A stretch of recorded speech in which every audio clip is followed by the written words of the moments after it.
All right, so here is the homework for tonight here. So it says multiple representation of the absolute value function. So we're just going to completely fill out this whole chart here. So first it says to describe the transformations. For number one, there is a negative inside, so that means it's going to reflect across the y-axis since it's in front of the x. This is a k value, so it's going to move it down 4 units.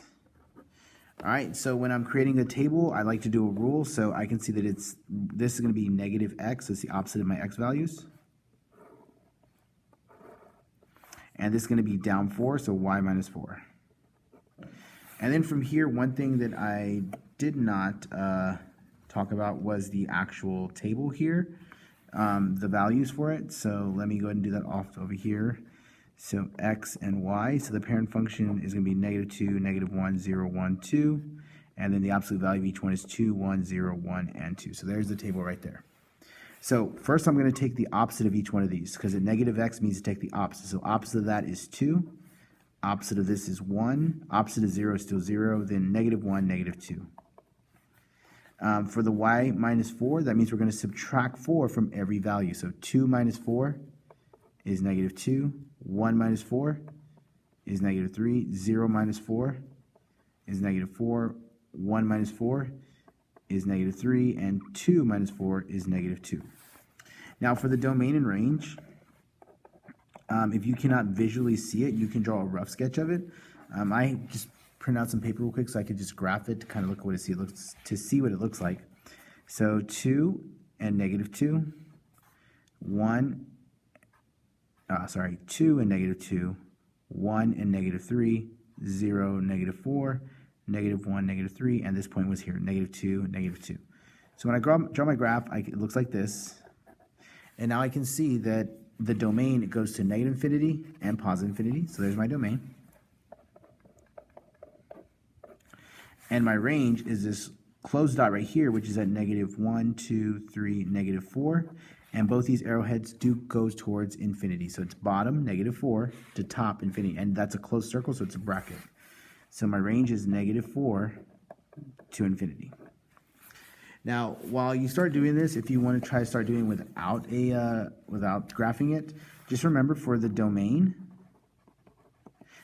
it will always be all real numbers. Nothing will change it. Unless I give you a restricted function, nothing can change the domain. It will always be all real numbers. Whether you reflect it, stretch it, compress it, move it left, right, up, down, nothing will change it. But for the range, there are several things that will affect it. The obvious ones are going to be moving it up and down. So as you move this up and down, the range changes. And the other thing that will change the range is if you reflect it across the x-axis. So if you add k, subtract k, or if your a value is negative and reflects across the x-axis, instead of going from the k value to infinity, it's now -infinity to the k value. So I'm just showing you this right here real quick. All right, let me get to the next one.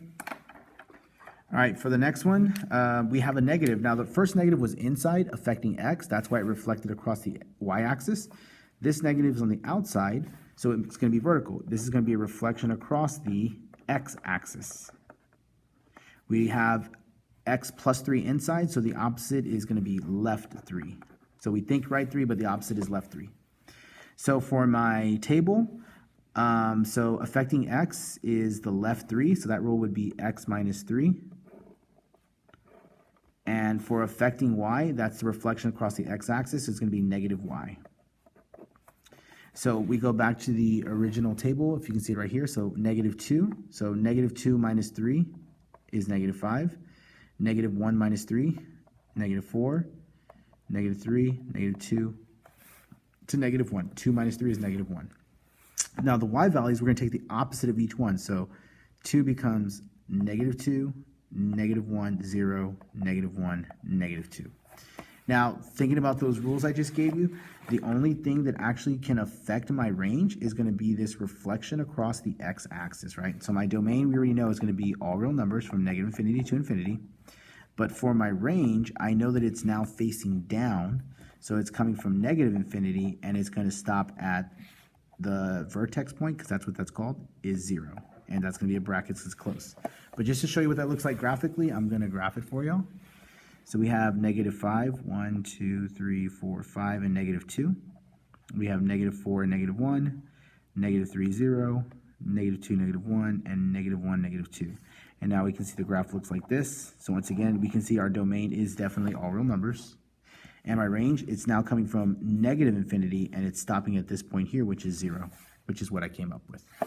Okay, so on to number 3 now. So this 3 in the front is an A value. It is greater than 1, so that is a vertical stretch by 3. This x minus 1, it's inside, so the absolute bars are like parentheses, so it's inside. The opposite of that is going to be positive 1, which means we're actually moving it to the right 1. So how is my table being affected? Well, my x values move right 1, which is x plus 1. And my y values, vertical stretch by 3, so we multiply the y values by 3. So we refer back to the table, negative 2 plus 1, negative 1 plus 1, 0 plus 1, 1 plus 1, and 2 plus 1. So there's my new x values. The y values, I'm going to multiply all of these by 3. So 3 times 2, 3 times 1, 3 times 0, 3 times 1, 3 times 2. Okay, so once again, now thinking about the domain, we already know is all real numbers. Now for my range, the vertical stretch by 3, that does not affect my range at all. It may stretch it, but it doesn't move it up or down. And the right one affects x. So in this case, my range should not change. It should still be from 0 to infinity with a bracket on 0. So that vertex point is always going to be a bracket. So let me graph this for you just so you can see it again. So negative 1, 1, 2, 3, 4, 5, 6, 0, 3, 1, 2, 3, 1, 0, 1, 2, 2, 3, and 3, 6. So there's our graph. Once again, we can see that the arrowheads will always go towards negative and positive infinity. And once again, we didn't have any up or down movement or reflection across the x-axis, so we start at 0 and we head towards infinity. And that's what we came up with for our range. All right, moving on to number 4. So this right here is h, so opposite would be left 2. And this is positive 4, so that's going to go up 4. Okay, so my table, left 2 is going to be x minus 2. And up 4 is going to be y plus 4. And once again, I'm taking these values. I'm going to subtract 2 for x. So negative 2 minus 2, negative 1 minus 2, 0 minus 2, 1 minus 2, and 2 minus 2. For my y values, we're going to add 4. So 2 plus 4, 1 plus 4, 0 plus 4, 1 plus 4, and 2 plus 4, 6. Okay, so for my domain, once again, hopefully you're starting to get the habit of saying it's all real numbers, negative infinity to infinity. For my range, so up 4 does affect it. So hopefully you're starting to see that the translated up 4 units, so it's going to be 4 to infinity. And if not, I will graph it again. So now we can say, we can graph this here. It's going to be negative 4, up 6, negative 3, 5, negative 2, 4, negative 1, 5, and 0, 6. So there is my, oops, I missed that one completely, sorry, but there's my graph. Now another thing that you can do to double check this, if you are using the TI-84 calculator, let me kind of show you how to graph this here. So I'm just going to type the equation into here. So I'm going to go to y equals. Let's clear out these here. Here's a way to check it. You're going to type in the absolute value. So the way I type in the absolute value right here, I do second, the blue button, and 0. So second 0 brings up the word abs. This word abs means absolute value. So you hit enter, and the absolute bars pop up. So inside I see, inside the absolute bars is x plus 2. So here's x right here, plus 2. Now you notice we're still inside the absolute bars. So we're going to arrow. We're going to press the right arrow to get out. And now we're on the outside. And then I see a plus 4. Okay, you're going to hit enter, and nothing happens, okay? So if you look in the top right corner, there's a word that says graph. So you press graph, and now you can kind of see what your graph is doing, okay?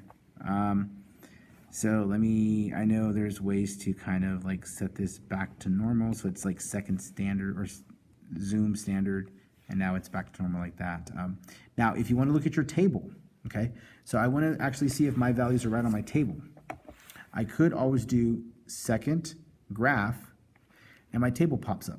But I need to use these specific values based off of the parent function. So I see negative 4, 6. So we're going to go -4 and double check that these answers are right. So -4, 6, -3, 5, -2, 4, -1, 5, and 0, 6. So we do have the right values, and that's why our graph is correct. Okay, so I'll show that again in a moment. Let me get to the next problem. So here we have a negative on the outside, which we know is now a reflection across the x-axis. And we have this plus k, which is going to be up 2 units. So nothing is actually affecting x. X is going to stay the way it is. And for the y values, it's going to be opposite of the y values, and they were going to add 2 units. Okay, so our x values are not going to change. So -2, -1, 0, 1, 2. And now for my y values, I'm going to apply this rule here, right? So it's the opposite of y plus 2. So the opposite of 2 is -2. -2 plus 2 is 0. Opposite of 1 is -1, plus 2 is 1. Opposite of 0 is still 0, 0 plus 2 is 2. Opposite of 1 is -1, plus 2 is 1, and then opposite of 2 is -2, plus 2 is 0, okay? Now you can go start, hopefully you can start seeing this. It reflected across the x-axis, so now we know, domain is first, -infinity to infinity. So for the range, it reflected across the x-axis, so we now know the v is facing down, so it's coming from -infinity. And I went up 2 units, so that middle point there is where my vertex lies. So it's up 2 units, okay? And once again, you can type this into the calculator. So once again, just to walk you through this, you do y equals, if there's something in there, press clear, it clears it all out. Negative sign, so you have to press the negative sign, not the minus. There's actually a negative button right here. Once you press that button, you're going to do the absolute bar. So hopefully recall it's second 0 and the word abs pop up, and that word means absolute value. Only inside is an x, so there's the x button right there, so I press it. Arrow out because there's nothing in there with the x, and then plus 2. Hit enter. Nothing happens. We do have to press graph to go to the graph. And here we can see that it is facing down, so it's coming from -infinity, and it's stopping at +2. And to check our table, we can do second graph, and that brings up the table because you see the word table there. So second graph, and we started at -2. So -2, 0, -1, 1, 0, 2, 1, 1, and 2, 0. So you can see our table matches up perfectly with this one, so we are correct, and our domain and range will be correct as well. All right, so from here, I'm just going to do this now. So this one gives me the transformations, and I need to apply them so that I can write the actual function. So let's recall that y equals a, absolute bar, x minus h plus k. So shifting right units means we plug a +2 in here, which becomes x minus 2. And it shifts up 5 units, which is a k value, so plus 5. So my equation would be, you can use y or f of x, it's just a notation. There is no a value. There's no reflection across the x-axis. There's no vertical stretch, vertical compression, so do not put the letter a. Absolute bar, x minus, when I plug in right 2, it becomes -2. And the k value is up 5 units, so that is plus 5. So from here, we're going to create our table. So right 2 units is going to be x plus 2, and up 5 units is y plus 5. So once again, I'm always referring back to this little table here.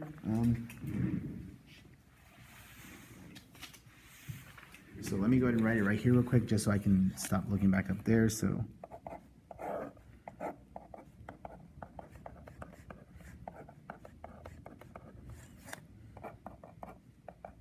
that's what I'm using. All right, so for here, -2 plus 2, -1 plus 2, 0 plus 2, 1 plus 2, 2 plus 2. Then over here, starting with the y values, 2 plus 5, 1 plus 5, 0 plus 5, 1 plus 5, 2 plus 5. I'm not going to type it in the calculator this time. I know the domain is all real numbers. Now for my range, it shifted right 2, which does not affect the range, but up 5 does. So up 5 means it starts at 5 now, comma, infinity. So once again, you can plot these points. You could do like a really quick sketch. Like, so if I was just want to do a rough sketch, I would just plot these points the best I could. So 0, 7, 1, 6, 2, 5, and then I could see that it's facing up. and it's from 5 to infinity, and the domain is still all real numbers, okay? So let's take a look at this next one, number 7. It shifts left 4 units, which is h, and it reflects across the x-axis, which is a. So y equals, the a value is now negative. There is no actual number for a, so you can use -1. I just like to write the negative sign. Absolute bar, x minus, left 4 is -4. So when I plug it in, it becomes a +4 based on the rule. There is no k value, so don't write k. All right, our table. So we have left 4 units, which is going to be x minus 4. And my y values is opposite, so opposite y. So -2 minus 4, -1 minus 4, 0 minus 4, 1 minus 4, and 2 minus 4. For my y values, opposite of each one. My domain is still going to be all real numbers. And my range. So left 4 does not affect the range. Reflection across the x-axis does, because now I know my graph is facing down. So it didn't move up or down. So I started negative infinity because it's facing down, but it didn't move the graph up or down, so it still stays at 0, so comma 0, bracket. And once again, do a rough sketch and you can see that. This one does have a lot of transformations here. So the negative is going to be a reflection across the x-axis. The 4, now the 4 by itself, that value is greater than 1. So that is going to be a vertical stretch by 4. The negative inside reflects the graph across the y-axis. And last, we have +2 outside, which is up 2. All right, so we have a lot going on there, but the only thing that's actually affecting the x is that negative in front. So that's going to be -x. Now, for the rule here, because there's a lot going on, usually I just take whatever the absolute bar is, this is like that, and I put a y through it, and the rule tells me -4 times y plus 2. All right, so the first thing I'm going to do is make my values for x, so it's just the opposite, so 2, 1, 0, -1, -2. And for my y values, multiply by -4 is -8, plus 2, -6. -4 times 1 is -4, plus 2 is -2. -4 times 0 is 0, 0 plus 2 is 2. -4 times 1 is -4, plus 2 is -2. And -4 times 2 is -8, plus 2 is -6. So here I'm just going to do a rough sketch on this one. So 2 and -6, 1 and -2, 0 and 2, -1, -2, and -2, -6. The graph looks like this. And I know this is at 0, 2. So for my domain, it's still all real numbers. For my range, it's facing down, so it's negative infinity to +2. And remember, bracket on that number. And because it reflects across the x-axis, notice the vertical, or the reflection of the y-axis did not change it much. All right, last question here. So, first off, whenever you have a value that's in front of x, so if there is a value of x, or sorry, let me restate that. There is an x here and there's a constant here. First, you need to see if you can factor out a common factor, okay? So if there was a negative, I would factor out the negative. There is a +2 here, and this one is also divisible by 2. So when I rewrite this, I'm going to factor out this 2 on both the sides, so 2 right here. So 2 times x is 2x, and 2 times -5 is -10. So now what I have here is I have that b value that we talk about. This is still h, and this is k. So let's start with the easy ones. We know that k is +6, so it goes up 6 units. H is the opposite of that -5, so it's right 5. And now this one here, the b value, it's inside. We do the opposite, right? So here, instead of doing the opposite, I just take the reciprocal because it's the same thing. The reciprocal of 2 is 1/2. So since that number is less than 1, it's a compression. And since it's inside affecting x, it's a horizontal compression by 1/2, okay? So now when I write the rule here, there's actually 2 things affecting my x values. Horizontal compression by 1/2, so that's going to be half of the x's. And then right 5 is +5. For my y values, all we have is up 6, so that's y plus 6. So let's refer back to this table here. So half of -2 is -1. -1 plus 5 is 4. Half of -1 is -1/2, plus 5 is 4.5. Half of 0 is 0, 0 plus 5 is 5. Half of 1 is 0.5, plus 5 is 5.5, and half of 2 is 1. 1 plus 5 is 6. Over here, we're going to add 6, so 2 plus 6 is 8. 1 plus 6 is 7. 0 plus 6 is 6. 1 plus 6 is 7, and then we have 8. Here, I'm just going to make a quick rough sketch. So you can see this is like 4, 8, 4.57. Let's try that again. So 4, 8, 4.57, 5, 6, and we can see it's going to go, oops, sorry, I don't know why I did that there. So after 5, 6, we have 5.57, and then we have 6, 8. So the graph appears to be facing up. Okay. So my domain, once again, hopefully you're getting the habit, it does not change. But for my range, okay, so notice the horizontal stuff does not affect range, okay, because it just doesn't. It's an x value. This y up 6 affects the y values, which goes up 6 units. So I can see my graph goes up 6 units, so starting at 6, and the arrowheads both still go towards infinity. Parentheses and a bracket. So there is the homework for you.